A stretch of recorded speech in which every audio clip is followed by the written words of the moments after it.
बुद्धं शरणं गच्छामि धम्मं शरणं गच्छामि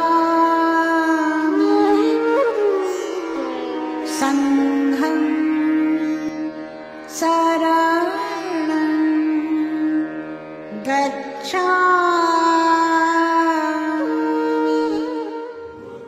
मित्र, एक गोष्ट सुरुवातीलाच मी आपल्याला सांगू इच्छितो।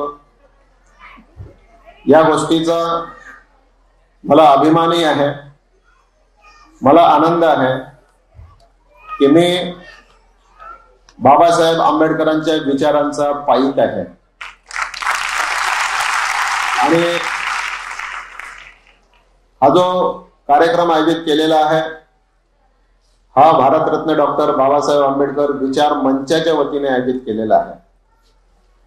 या मंचाचं एक मोठं आकर्षण मला याच्यासाठीच वाटलं की यांच्या नावामध्ये बाबासाहेबांचा विचार हा केंद्रस्थानी आहे आणि हा विचार केंद्रस्थानी असणं ही आजची काळाची गरज आहे मित्र।